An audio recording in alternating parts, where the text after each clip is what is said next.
Do you know any drummer jokes? No, you? I know one. Smart ass.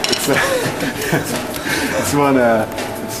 What is the last sentence the drummer says in a band before he's thrown out? What? Why don't we play one of my songs? That pretty fits, right? Seriously. Yeah, drummers are always kind of a little... They always have this image of people like... You know, yeah, but like, they're kind of... I mean, they are kind of...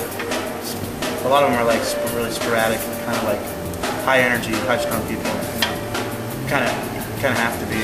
But still, I mean, there's a lot of bands that would sound totally different if they wouldn't have that certain drummer that they have. Oh, right? definitely, yeah. I don't know, any examples? Oh yeah, there's so many.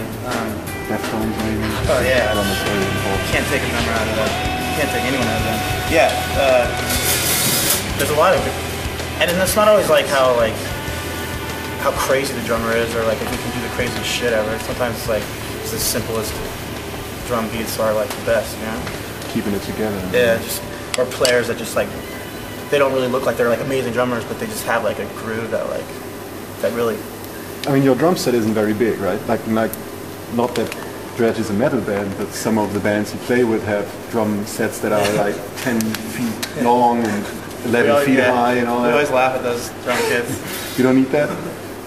No, I used to have a lot more, and then I used to have actually 3 rack toms on the El Cielo.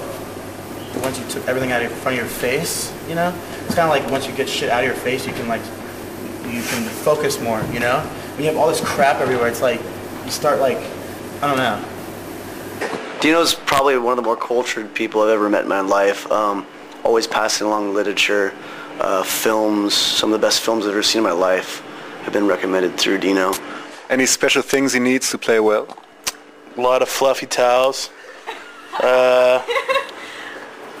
6-pack of beer. A couple gallons of water. Yeah, he's very high energy, and he does love fluffy towels.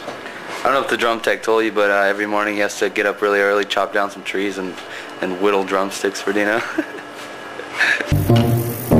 Are drummers generally overrated or underrated? Underrated. Yeah? Yeah. Why? Well, I don't really know too many that are overrated, first of all. The Tool drummer? I know he's not overrated, but he's very high rated. Yeah, that's funny you say that. Well, we just saw him play at Ping Pong, and we sat right on the side, which is awesome to watch him. He's amazing. He's a big drum kit too, right? Yeah, tons of shit. He's amazing. Like, his talent is ridiculous, what he can do. He can do rolls that I'll probably never be able to do, but his style to me isn't like the style that I like, you know? He doesn't have like, he does grooves sometimes, but it's very kind of all over the place, but it's incredible, you know? I mean, yeah, he would be an example. Like every drummer that's like a fan of ours or something asks me, almost everyone, you love Danny Carey, right? You like Danny Carey? And I'm like, yeah, I'm not gonna diss him, you know? He's amazing, but no, I don't like study. He doesn't blow me away, really. He does, like his talent does, but it doesn't like his beats and shit aren't like infectious, you know? They don't like move me in any way, really. They're just I don't know, it's hard to explain. Who blows you away then? Is there anybody that you really, a CD that you bought just because of the drummer? Yeah. If there's any. No. There's so many. Well, Abe from Deftones is to be like one of my big influences, you know. The drummer of Helmet, John Stanier. Him and Abe kind of came out at the same time. Igor Cavalera from, you know, KSAD, Helmet, Betty, and like Deftones, Adrenaline. Like pretty much when those records all kind of came out, that was like, that's when I knew like what kind of drummer I wanted to be. You know, like that was like, I thought that was the epitome of what drumming should be, you know? Like, you know, like loungy, like down-tempo stuff, you know, with like those beats that you can't make playing on a kit, but you make obviously on a sequencer and a computer or whatever, you know, these guys, these electronic artists. So there's these beats that you'll hear that is impossible to do on a drum set. So then I hear that, you know, I'm like, oh fuck, like, how can I try to make that beat, you know?